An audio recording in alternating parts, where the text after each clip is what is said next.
Il y a une forme de douleur qu'aucun cri ne peut traduire, celle des êtres qui gardent le silence, parce qu'ils savent que le monde n'écouterait pas vraiment. Ils sourient, ils avancent, ils soutiennent les autres, mais en eux brûle un feu discret, une lutte invisible. Ce sont les âmes fortes, celles qui ne cherchent pas à prouver mais à comprendre.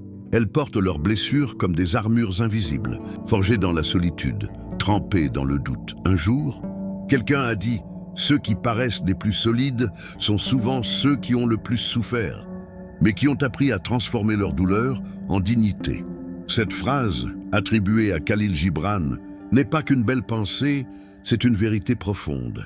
La société aime les victoires visibles, les trophées, les applaudissements, les sourires photogéniques. Mais elle oublie que les véritables victoires sont intérieures. Ce sont celles qu'on ne poste pas, celles qui n'ont pas de spectateurs, celles qui se vivent la nuit, quand les larmes se confondent avec la lumière d'un écran éteint. Ceux qui ont connu la douleur comprennent une chose. Il faut parfois se perdre pour se retrouver.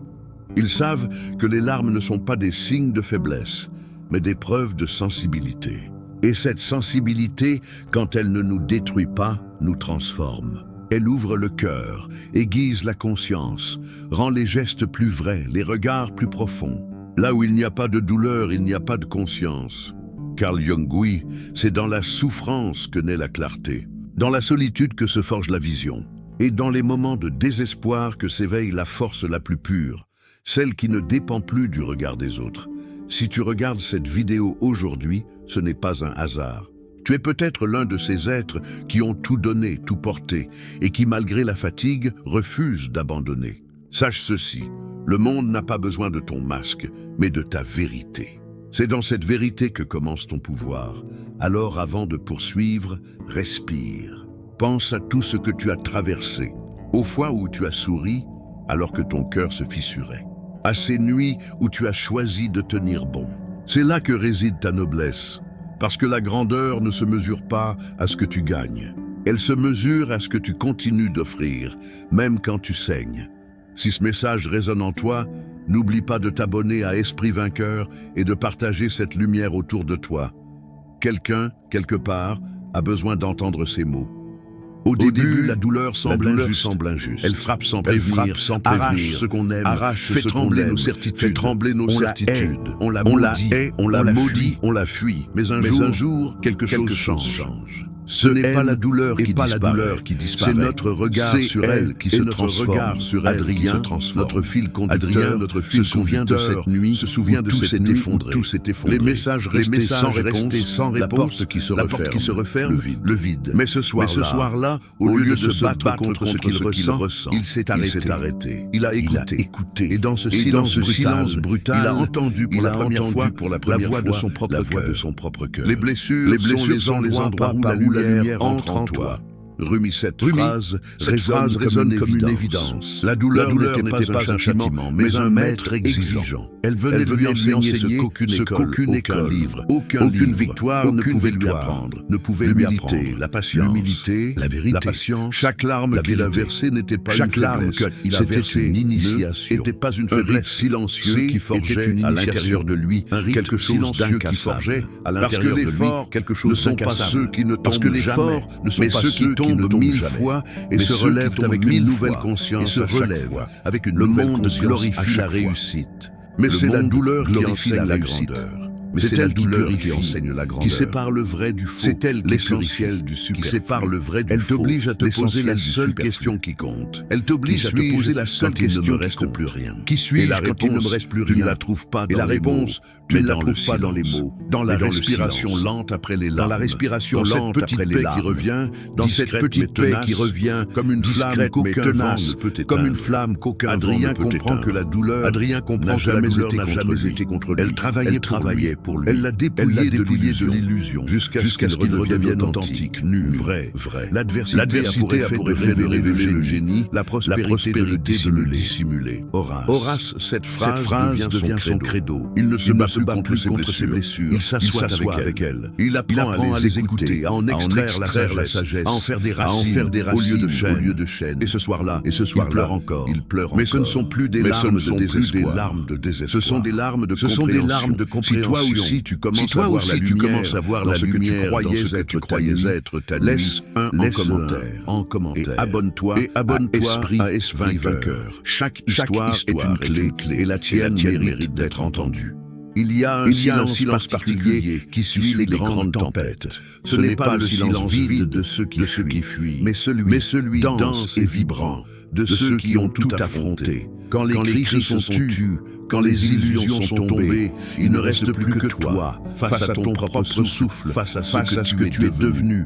Ce moment-là, peu le comprennent. C'est la paix après la guerre intérieure, celle que Nietzsche appelait la sérénité du conquérant après la bataille. Tu n'es plus le même. Tu ne cherches plus à prouver, tu ne cherches plus à te justifier. Tu regardes le monde avec des yeux lavés par les larmes et la poussière. Et pour la première fois, tu vois clair. Rumi disait, les blessures sont les endroits par où la lumière entre. Et dans cette clarté nouvelle, tu comprends que ta douleur t'a purifié.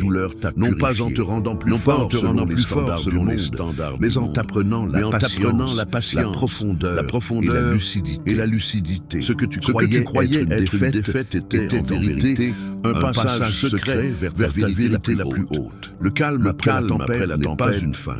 C'est un commencement plus grand, celui d'un être qui n'est plus dominé par la peur, ni par le besoin d'être. Tu avances lentement avec une puissance tranquille. Tu n'as plus besoin de convaincre personne. Ta présence suffit. C'est cela la vraie victoire. Ne plus dépendre du regard extérieur, ne plus courir après la validation, mais marcher avec cette paix que rien ne peut acheter. À ce moment-là, les choses changent subtilement autour de toi. Les gens te sentent différent. Certains s'éloignent, d'autres viennent chercher auprès de toi une lueur, une parole, une direction. Mais tu n'as plus rien à donner que ton devenu le témoin silencieux du pouvoir du relèvement. Et c'est ici, dans ce calme presque sacré, que la transformation devient. Ton regard ne fuit plus les ombres, les reconnaît, les accueille. Et tu as compris que la vraie force ne se montre pas dans la domination, mais dans la maîtrise de soi, mais dans la maîtrise de soi. C'est ce qu'enseignait Sénèque. La plus grande victoire, c'est de se vaincre soi-même. Respire. Alors, ressens le poids de tout ce que tu as traversé, de tout ce que tu as traversé, et la légèreté de ce que tu es devenu. Chaque cicatrice te raconte, mais aucune ne te définit. Tu es la somme de tes épreuves, transformée en lumière. Et si ce message te parle, partage-le.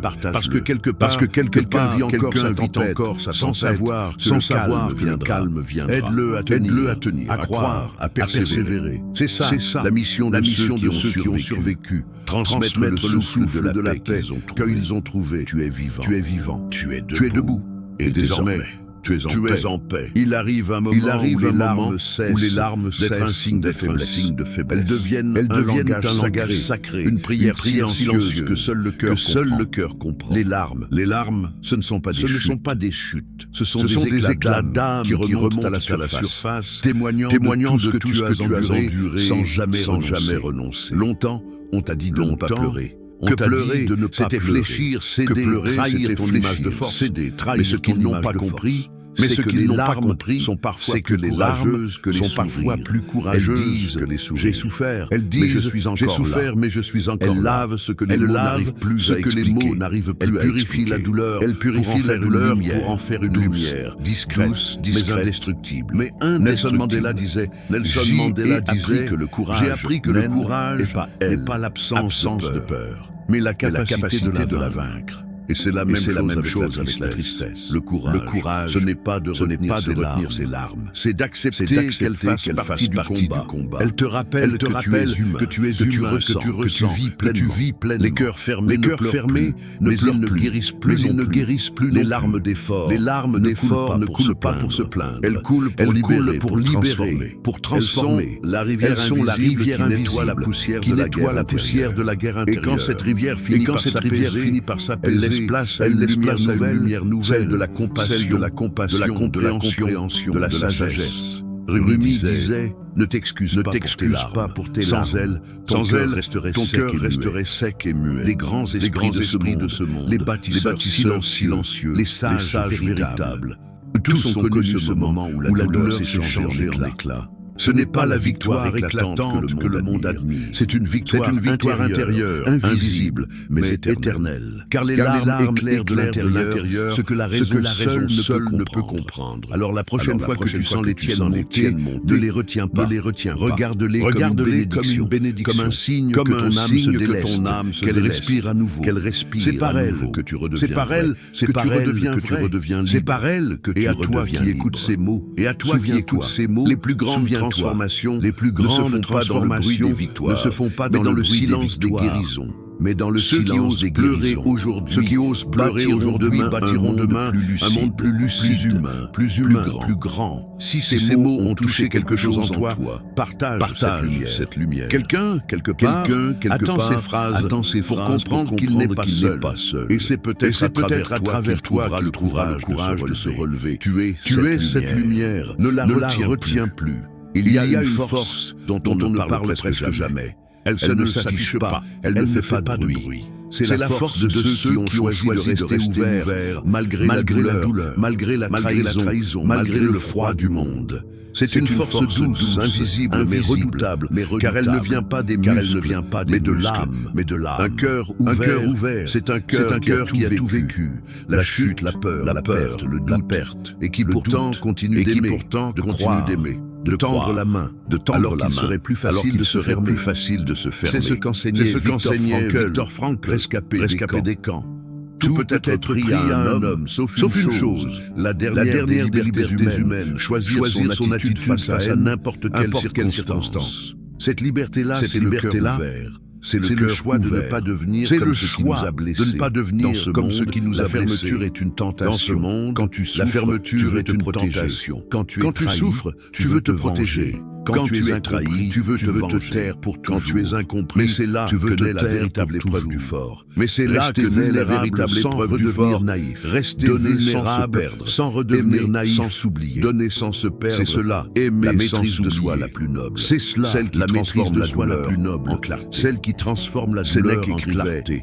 Sénèque écrivait, ce n'est pas parce que les choses sont difficiles que nous n'osons pas. C'est parce que nous n'osons pas qu'elles sont difficiles. Oser garder le cœur ouvert dans un monde fermé, c'est déjà un acte de rébellion spirituelle. C'est dire au chaos, tu ne m'auras pas.